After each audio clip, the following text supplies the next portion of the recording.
Good morning, and welcome to another inspiring episode of the Good Morning Minute podcast, where we start the day with purpose, passion, and a little bit of power. I'm your host, Angelina Mojica, and today's conversation is part of a special series in partnership with the Empower Her Steps virtual conference, a movement rooted in helping women rise, heal, and walk boldly into the life God has designed for them. Our mission is simple but powerful: empower life purpose, because we believe that when a woman finds clarity in her calling, everything changes for her family, her community, and the generations to come. So friends, grab a cup of coffee, take a deep breath, and get ready to be uplifted as we dive into real stories, honest lessons, and bold steps towards purpose with our incredible guest today, and that is Stephanie. Stephanie, thank you so much for joining us. Thank you. It's a pleasure to be here. Well, we are excited to have you and learn a little bit more about you. And before we do so, I want to just go ahead and give a moment for you to introduce yourself to our listeners. Sure, absolutely. My name is Stephanie Sherouse, and I am an indie author. I actually just published my book, From Ashes to Wings. It came out on multiple platforms about 3.5 weeks ago. It was published. Um, and it's paperback, hardcover, and ebook. It is currently in production for audiobook as well. So it is just a memoir about my life. I've gone through multiple personal traumas, grief, losses, and everything else. And I put Mhm. that out into the world, not only to kind of process my own personal traumas and grief, but in hopes Mhm. that someone out there reading it would kind of read it and realize that they're not alone. Oh, and we're so thankful for that, because I think when we share our stories, we definitely allow someone else to feel empowered to share theirs. So wonderful. Stephanie, before we get started, I do like to start off with a icebreaker question and just something very light and fun. My question to you is, what is your go-to morning drink? Oh, coffee. I love my coffee. Um, I try because I did have gastric sleeve surgery 3 years ago, and I'm Mhm. still, attaining, keeping my goal weight. So I do have my sugar-free creamers, but my go-to is my vanilla creamer, and I have my couple of cups of coffee in the morning, but I can't start the day without it. Oh, I am there with you. I limit myself to 1 cup a day, but I'm definitely a coffee drinker for sure too. All right. Well, Stephanie, we're going to just jump into our conversation, and I'm just going to start by asking you, what was a defining moment, whether that was painful or challenging, in your life, and how did it impact you? There are quite a few to choose from with my Yeah. life, but I think the most defining moment for me was when I got that diagnosis from the doctor, the kind of double whammy with the epilepsy and the early onset dementia, Wow. because that was kind of the career ending moment for me. I had been a notary for over 25 years and was 4 years deep into a very successful business of notary and identity services, and it all just came kind of crashing down because I was told I was no longer able to drive, which was a big part of it. I was told I could no longer live alone. Mm. I just had to stop doing everything. So that was kind of a double whammy and a gut punch all in one. So I had to close my business. I had to reconfigure my life, and I had to just figure out what I was going to do. I had to move Mm. states. It was a complete upheaval. Mm. Mm. And I can just imagine almost the rug being pulled from under your feet, and you're just there. Absolutely. Yeah. Um, So, given this diagnosis and understanding that it is now it's taking you from independent living to dependent living, um, when did you start looking at it and going, okay, there's some purpose behind here? Well, after the tears and the screaming and the crying and the cursing at the sky and the things that you do in that instance, Mhm. you finally pull yourself together and you say, "Wait a minute. God's got a purpose for this. God's always had a purpose for everything he's done in my life. He's got a purpose for this too. Mm. what is it? And I had to figure out what that was. And this book that I wrote has kind of been churning in my brain and in my heart for over a decade. Mm-hmm. And there was always a reason that I didn't write it. And I Mm-hmm. thought, you know what? Maybe the reason was waiting for now. It was waiting for this big moment, this big epiphany of it needed this big hit for me to say, okay, this is this giant extra mountain that I had to climb, this big trauma that I had to get through to show people that, okay, yeah, I had all these smaller mountains that hit me in life, Mm-hmm. but here's this giant thing you have to get through. I'm 51 years old and I have dementia. Mm-hmm. And I need to show people this. I need to show the world this, that you can go through all of this stuff and this, and you can turn pain into purpose. Mm-hmm. And that's so powerful because, God definitely does take the opportunity to make good out of something that has tried to hurt us or harm us or challenge us in our life. But He definitely does take the opportunity to turn it into something powerful. And I see that it being a platform for you to step up and go, you know what, I could have stayed there in that doctor's office and just said, you know what, this is it. This is what it is for me and stop living. But you didn't. And I am interested in knowing what was that growing season like for you? So understanding that there's purpose behind this situation, what helped you grow and heal? Well, the first thing that really helped me was I had to figure out where I was going to go from that Mhm. moment with the doctor. I was actually in a bad marriage. I've been married a few times, and I was in a bad marriage, and my husband didn't want anything to do with that situation. So we were already talking divorce when that diagnosis hit. Mhm. So I had nowhere to go. My business was shut down. I had sold my vehicle. I had no money, and now I had no health care because I was getting divorced. So I Mhm. called my son. I have two sons. I called my younger son, and he said, "Mom, come on, come live with me." And I moved down here to Florida. And that was kind of a defining moment in itself because I thought, I had struggled for so long being a single mother that I must have done something right.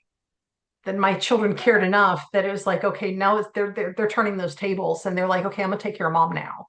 And Mhm. now that I knew that I was had that security and that comfort, that I could turn around and say, okay, now I can take this situation Mhm. and inspire others with it. Mhm. That's good. And it's important too for those that are listening to understand there's such a freeing opportunity behind it, owning your story and then moving it into a positive direction. Like it's a change in mindset, definitely, but it's also an opportunity for you, if you're struggling out there, to reevaluate the situation and reframe it for yourself because you can take it in one of two directions. You definitely can wallow in it, Mhm. but you can also rise from it like a phoenix from the ashes. You can definitely rise from it. Um, Absolutely. yeah. So Stephanie, how has this situation kind of shaped who you are today?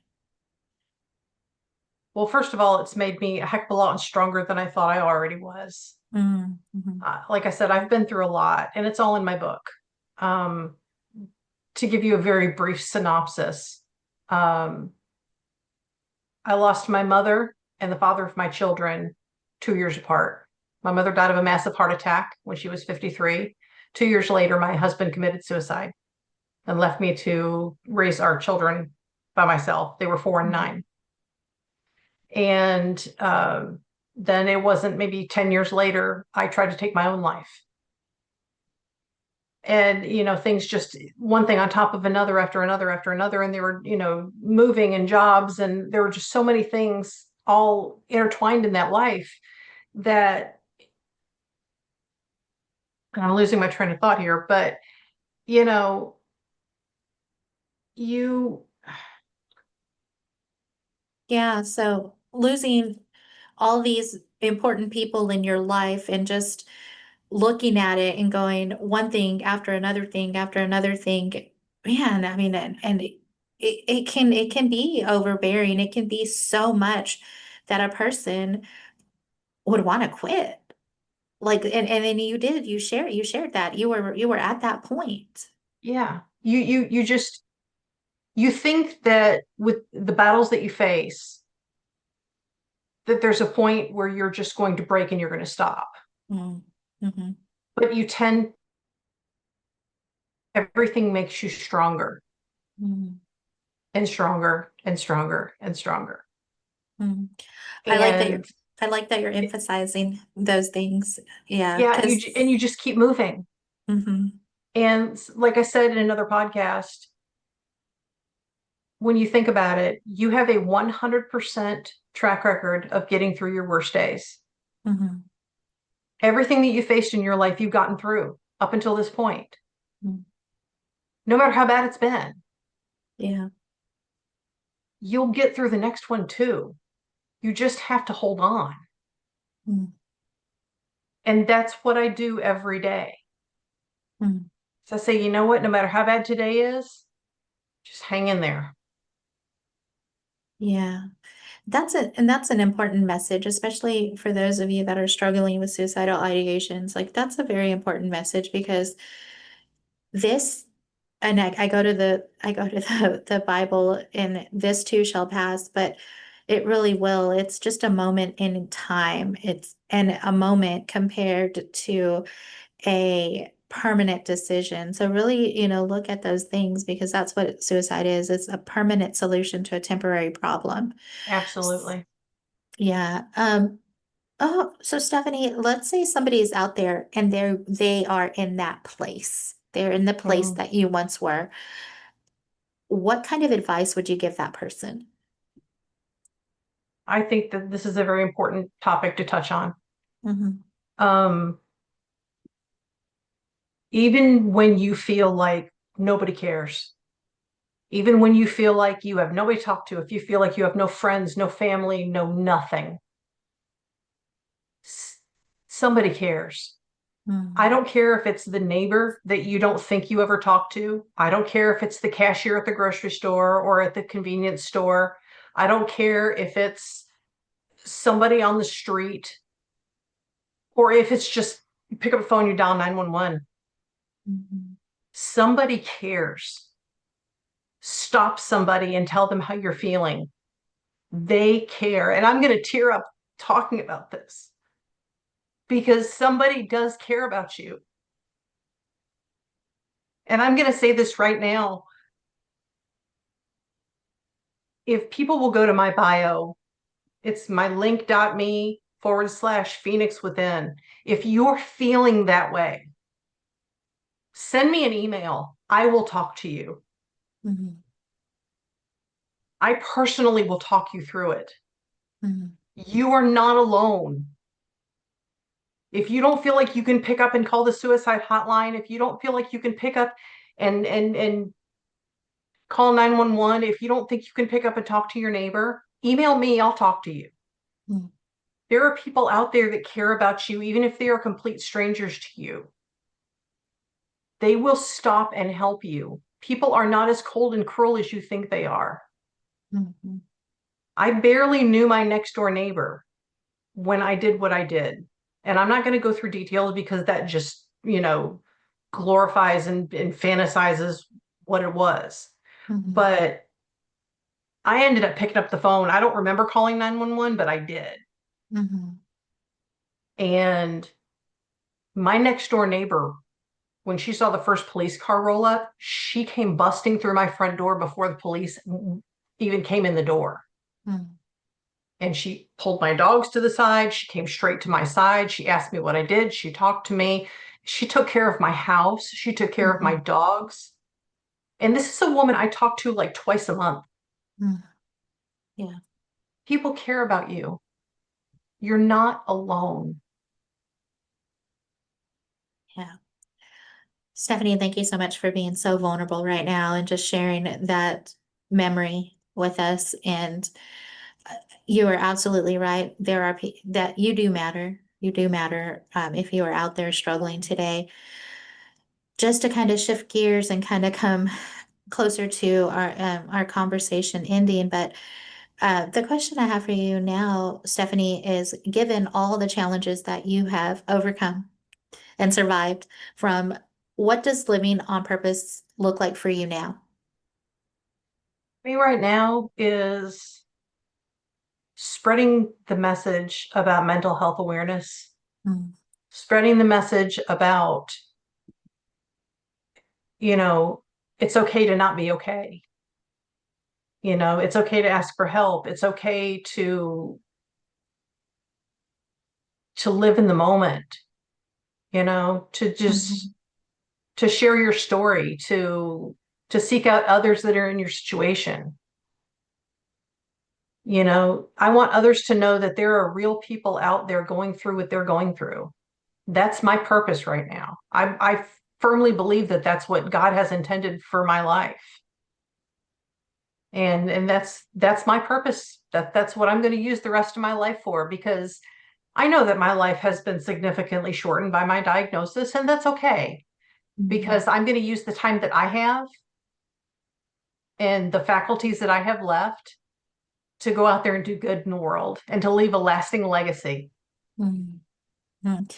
And that's beautiful. And you pretty much answered my legacy and impact question that I ask all all of my guests, which is, if it were your last day, what would you want to be remembered for? And what I'm hearing is kindness, and in the works that you do, and just the service that you provide. So definitely hear that.